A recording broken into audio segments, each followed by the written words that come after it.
Welcome to the Inwards and Upwards show. It's me, Peter Paul Parker, with this wonderful Wendy. We're going to be talking about the menopause, a really big sort of part of human life, especially for women, obviously. And a lot of people don't want to talk about it, but I think it's important to get this out, get information out. And I was speaking to Wendy about it a little while ago, and we decided to have this conversation.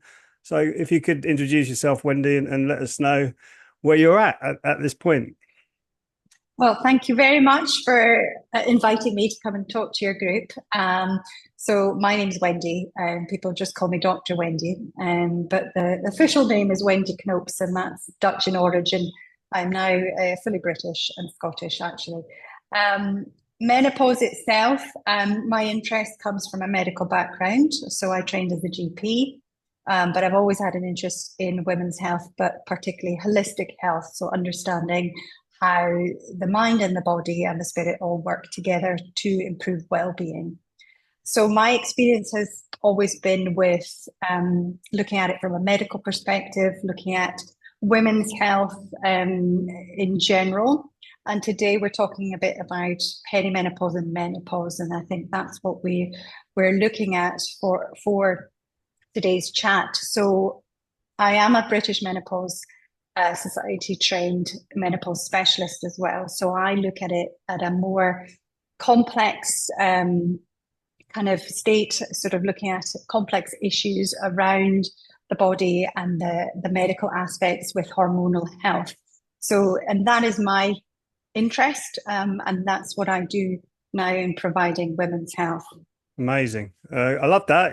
Canoops, and you're Scottish. You got this, you can hear your Scottish accent. It's a wonderful, wonderful background.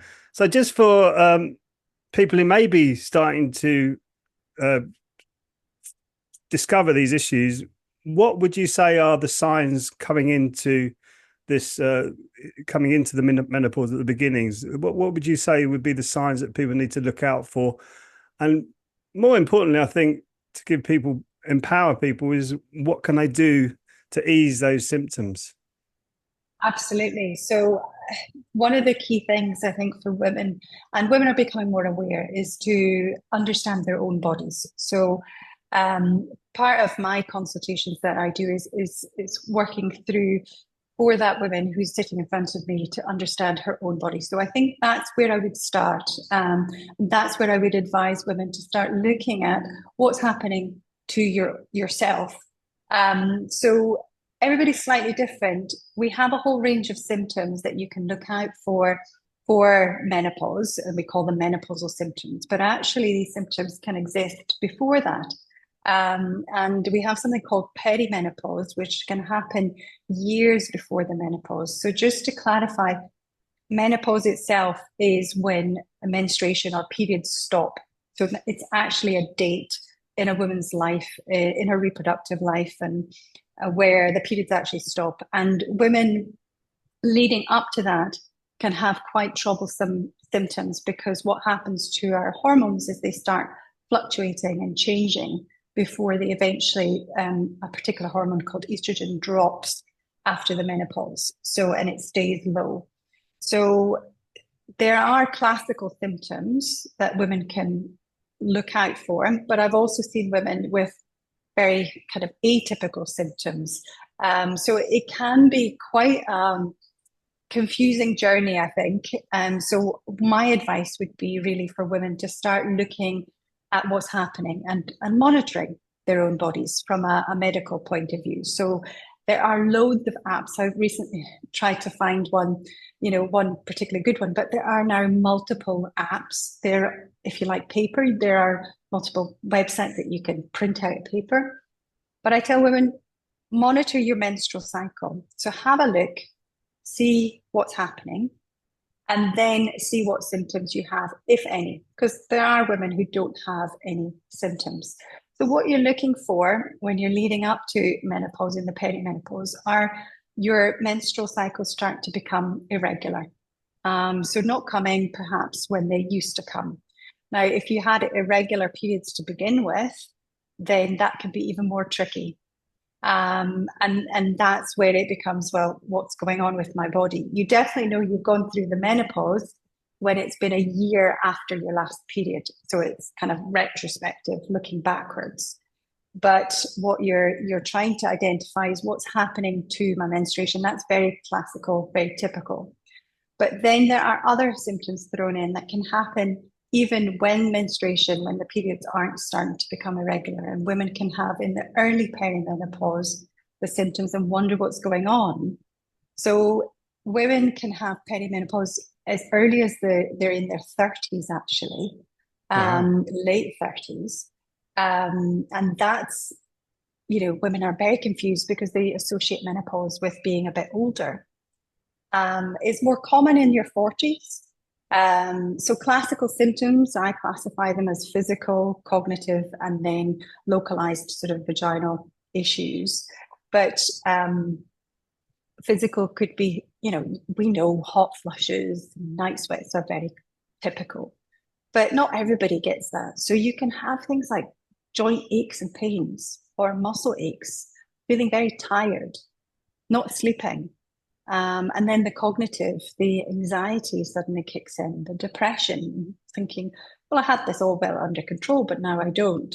Having panic attacks, palpitations, we call it brain fog, so lack of concentration, memory loss. And then you have localized issues with perhaps urine infections, bladder issues, vaginal issues, etc. And then libido, that gets affected as well. So there's a whole range of things, actually, that start to happen years before. And then there are things we need to look at that point and then after as well. So it's a long topic, actually. But my advice is really to look at a reliable source of information. So the NHS websites actually usually have are a good starting point for information to access about what is the menopause. But then you quite often need to go to other websites that will give you much more detailed information, so you can have access to an app to monitor your symptoms and see what happens. And once you're prepared and once you have that information, obviously it can be very confusing because you don't necessarily know how to interpret that. As I said, if you've got irregular periods all your life, you don't know what's going on. You then need to take that to somebody who is able to do that for you. And that can be, is usually a medical professional. So whether it's your GP who has training and understands women's health, or whether it's someone like me who is a menopause specialist. Yeah, because I'm a Qi Gong instructor, as you know, and we do when we do it's like there's three aspects to Qi Gong. Really, if you really wanted to break it down to a very simple thing, is that action, non-action, action, calm action, then calm. Which is action is when you move quickly, calm action is when you move in a flow, and when you're calm, it's like a holding position. And we do when we get into the calm action place of our class, that's when the body starts to warm up from inside, because fast action, your body's warming up straight away because you're pushing energy to the extremities. But when you start to focus the mind into the body, you get that warmness coming inside. And one of the ladies in one of my classes in the local class goes, yeah, I'm feeling hot now. This is a hot. No, you're warming up from inside. So it's quite funny, but it's important, isn't it, to really, I think, monitor your body all the way through your life. I think because we're so distracted in our Western world and we're out all the time. I find this, especially as teaching Qigong, when I teach Asians and especially Southeast Asians, they're so quick they're right into their bodies. They're almost trained to come into their bodies straight away. In the Western world, it's a lot harder because people sort of their eyes moving around the room. What's he going to say next? What are we doing next? Why am I doing these silly things and all this kind of stuff? You can see the mind is so active. And so what advice would you give to people to monitor themselves a bit more closely? That's a very good question. I think in the UK, it is, as you say, it is more difficult. I think with the way we're brought up, the way we view ourselves in society, our place in society, and what we find acceptable. Having been raised and brought up in Southeast Asia, the the society looks at it quite differently. So I think it does make it a little bit harder. If you're, for example, in the UK, in saying that, there's a lot of movement now. There's a lot of progress and movement amongst women's health and growth. And actually, there are more women becoming aware and more women wanting to come together and support each other. So I see that more and more of these support groups and groups where women can share their stories. So I think that's a good start, where you can find a safe group where they are maybe not identical to you with their symptoms and what happens at different stages in their lives, but at least you can share that understanding and come to terms with, actually, I'm not, it's not just me. All women go through this at some point, albeit in different ways. So I think that is quite important. I think women being able to understand that you have that support and understanding from other women is a good start. Looking inwards, I think we're not very good at doing that in the UK, and we don't address our own kind of well-being and our own self as much as we should, I think. We are very fixated on external environments, which I think are very beneficial, things like being around greenery, nature, etc. But we seem to be putting ourselves in a lot of other situations, whether it is work-related, office-related, and those things all need to happen. But I think to find yourself, you need to detune. You need to take time out from whatever you're doing. So women quite often men have responsibilities too, but I'm focusing on the women. But women have always tend to put themselves last on the list of priorities. Yes. They put, children are usually number one if they have children. Partner is, bless them, they're usually number two. Unfortunately for them, pets come into it, and then you have relatives, so parents perhaps who are aging, and then you're trying to juggle career development, etc. So women put themselves last. So my advice really is,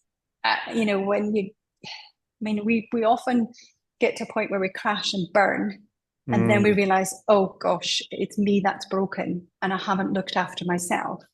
By that point, it's not too late to fix it and repair, but I think it's better to prevent that from happening and start that from a young age. So start at any point that you're at, whether you're in your teens, your 20s, your 30s, whether you're in your 40s, 50s now and you've missed out, on the self-care. I think the key thing is to understanding your body is giving yourself that time to look after yourself, and then it will come. So if you do self-care, whether that, I don't mean going to the gym 5 times a week. No, don't be doing that. Or dieting, or no. It's about the closest I can come to it is in medicine is lifestyle medicine now. So looking at the pillars of health, so making sure that your overall well-being is looked at. And once you are more, I guess looking after yourself, you're more in tune with your body, and you can. It takes practice. It doesn't happen overnight. It takes practice to feel comfortable with your body and to feel, and there is an understanding. But once you are able to do that, you have so much insight, because your body is able to tell you a lot of things that you're not, you kind of ignore, you suppress that. That's my feeling is one is find, a support network to understand that, you're not, this is a normal process physically. And then the other thing is making sure you prioritize your well-being. And I don't mean just slapping on some HRT. That's very important. Don't get me wrong. I love HRT for the right people, for the right reasons. but it's looking at the overall health, and then you will have a better understanding of what you're going through. It's funny you should say that because it's very true. In Southeast Asian culture, they have that saying, don't they? When the man becomes sick in the family, nothing changes. But when the woman falls sick, it all falls apart. And I think that's so true. And women have such Yeah. a powerful role in the family network. And I agree with you. Should have a powerful role in our societies, and our differences, our hormonal differences, should be recognized, because when we actually get past the biology of the body and get into, you're talking about spirituality, there's no difference. We're observing the world in the same way. And that observation, when it comes through our physical body, is important for us to actually understand the material realm. It's the yin and the yang coming together. I was speaking in my group meeting last night and saying about me and how I've changed with my health. I used to be a professional rock musician many years ago. And if you would have said how I actually self-care, my self-care activities today, if you'd have said that to me 15 years ago, I said in my meeting last night, I'd have laughed you out of the room. I said, oh, I'm never going to be doing that. Now I'm really focusing on my body. I'm learning to soften my body with my mind, which is what the Qi Gong teaches me. And also, where my mind goes, my energy will follow. So when people first start to bring their energy back into the body, I call it journey inwards, and then you succeed outwards. You journey inwards, and then you suddenly realize, well, yeah, I didn't realize I had this issue here, or I didn't realize I had this issue here, or there's been something going on in my gut. What's that? What's happening there? How can I help that? And intuitively, as you grow with that, it does come to you, whether it be with a doctor coming into your life, or somebody else coming in and giving you a piece of advice. This whole thing kind of works in that way. But if you're continually pushing out, looking out, trying to force sort of remedy to you, it doesn't seem to work like that. For me, it's always been the power inside of me has enabled me to find it, but it's tapping into that power. And I think that's so important, because we are self-regulating and self-healing beings. Our environment, I don't think personally, this is my opinion, we haven't really adjusted since becoming from nomads to a sort of village or community type civilization, because we still haven't really worked out what we're doing with that to keep it sustainable and recyclable. So I really feel from that we've been building up on sort of some of the wrong ideas.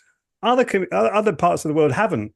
And you can see villages and tribes, and some people can say, well, they're not really developed. But the way that they interact with human beings, with each other, I should say, and with nature, it's harmonious. And we're not really being harmonious with ourselves. And I think that's what's coming next. I think we're going to embrace all of this technology, some of this wonderful medicine that comes out of the health services that we have. Some of it is very dodgy, I think, personally. And we're going to embrace all of that. And I think we're going to come into this beautiful place where we're going to have better understanding of everything and why we're on this planet as well as human beings, because a lot of people don't realize how wonderful they are. You think about your cell, one cell in your body has the same amount of activities as a battleship going into war. Just think of all those activities happening in your body coming from the brainstem and everything. It's just quite amazing. So people really suffering from really nasty menopause symptoms when they're right in the middle of it, what would you suggest for them to do?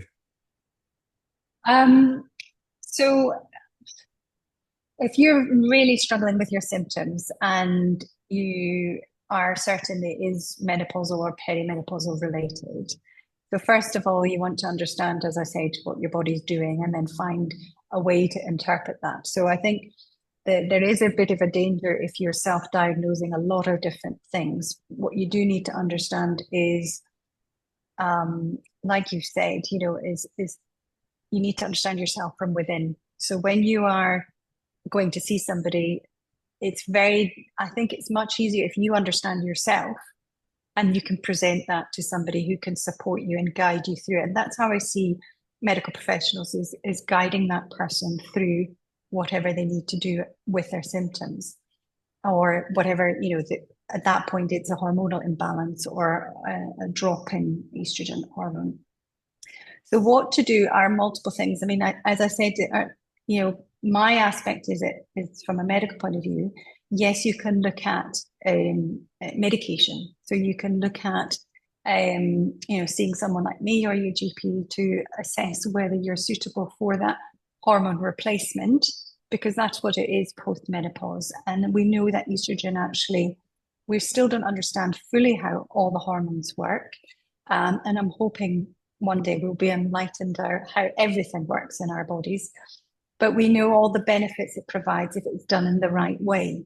So medication is one of them, and it needs to be done in a way where I think it's tailored to that person, and it means more that way rather than just generalizing, which a lot of pharmacology is these days, or has been for a while, is just medicine. It's just treated everybody as, a blanket kind of population rather than individualized care.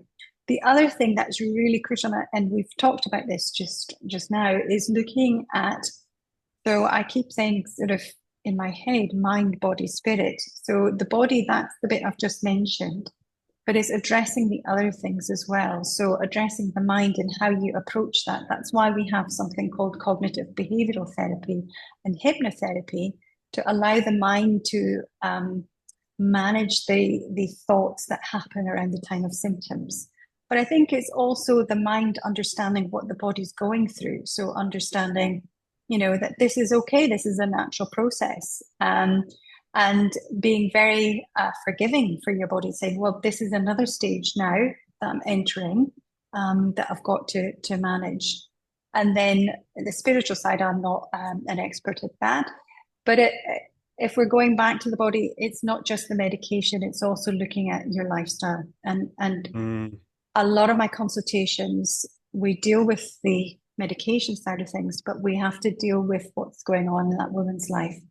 So my advice would be to stop and think what is going on with your life at that moment. Why are your symptoms so bad? Is it because, of a hormonal problem?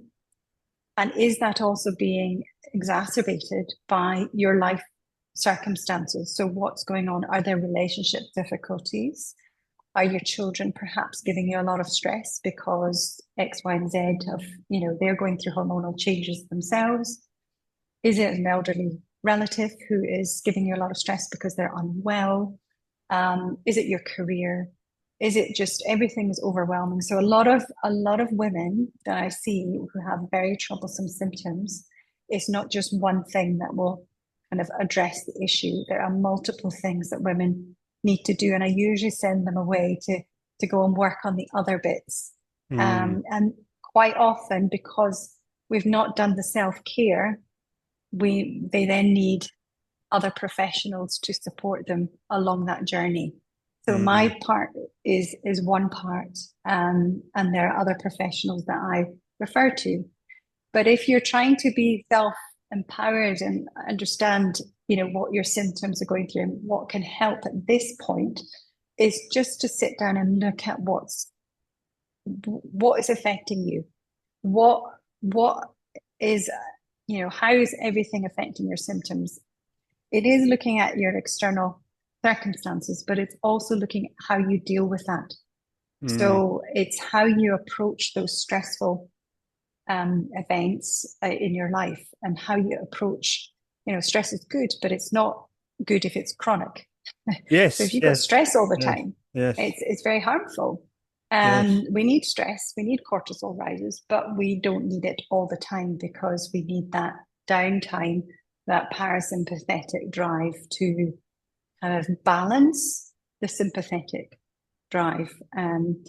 So yeah, my advice is if you're really struggling with symptoms, speak to somebody, if you can, a specialist trained in understanding this, understanding what you're going through. But if you're not at that point, or you don't want to do that, is look at yourself and try and figure out what is it that is, this is quite hard to do, because you've got to identify the factors that are influencing of course, your physical symptoms. It's not easy. No, none of this easy. Self-inquiry, looking in is not easy. And that's why I think a lot of us, I did as well, tend to move away from it. On a spiritual level, though, which I'm fascinated by our ancestors and the ancient texts and in the Vedas, the Vedic scripts of India, they talk about how we live. We live in the mode of ignorance, passion, and goodness. So we're forever going around these cycles. So we think we're living in a mode of goodness. For instance, you were saying a woman looking after all these different things and not looking after herself. Actually, she thinks she's living in the mode of goodness, but actually she's living in the mode of ignorance because she's not looking after herself. So we're going around these cycles, which is no, I'm not being derogative to anybody because I've done the same thing and I still do the same things. I think I'm doing the good thing and really I'm being completely ignorant. We're trying to find that causal realm like the animal kingdom live in. The animal kingdom, you put animals out into the nature and they're just happy and they just do their thing and they'll run from a lion, they'll get back into their sort of states quite quickly. We tend to hold on to this parasympathetic, this sympathetic nervous state for ages and ages and ages, and even for a whole lifetime. So it's learning about your inner system, which is why I love the Qi Gong, because we're doing it every week. We're doing the routines every week. And I keep saying to my students who come to the academy, keep softening your body with your mind. As you're doing this, keep everything soft and relaxed. And when we move quickly, relax quickly so you can train when you're in a stressed situation, you can bring down that stress very quickly. So it's a training of the mind. And unfortunately, because it's all stuck in the subconscious, we have to keep doing repetition. Oh, this is getting boring. So I've got to keep doing it, got to keep doing it because it's repetition that trains your body to come back into the proper state that it should be. So, yeah, beautiful advice there. Thank you, Wendy. So, if people want to get hold of you, how do they do that? That's a very good question. I'm currently in the process of getting back to Scotland and continuing my clinical practice. Um, to get hold of me at the moment, I think it would be through yourself, and then I'm more than happy to arrange whatever happens. I'm setting up back in Aberdeen to do clinical services, but it's part of a bigger group, it's a UK-wide group. So this is called the Menopause Consortium, and it's a group of like-minded individuals who are healthcare professionals just wanting to do good for women. So it's really about providing the support, more holistic kind of care. It's still growing, but the view is to provide holistic care rather than just one thing. And what I'm hoping to do is to eventually have a location that I could share with people as to where I'll be based in Aberdeen, if people want to see me face to face. The other part that I'm very keen on developing, but it's still early stages, is one day having an integrative clinic where all sorts of support is provided for women and men eventually to look at overall healthcare. But at the moment, I think the easiest way is through yourself to have access, because I am in the process of getting set up. Wonderful. Good for you. It sounds so exciting. That's such a wonderful thing you're doing. And this is what I keep saying to people when they look at the corruption and the terrible turmoil in the world. Well, what can I do? You can do so much. You can do so much. You need to just reach out to people, start to speak to them, start to gather up this energy that we're feeling like we're all doing something to make the world a better place, because we're all wonderful beings and we all need to be shining a light into the world. And you're definitely doing that, Wendy. So thank you so much for speaking with us today. And I'm sure we'll see you very soon. Any last words you want to give to the people watching? Just say, enjoy, if you can, your own body and what your own body and mind can do and contribute. Like you said, we each bring something to a collective, and we each have our own strengths that we can work together. And if we all bring that together, it'd be a much easier place to live. Yes, no. Couldn't have said it better myself. Thank you very much, Wendy. We'll see you very soon, I'm sure.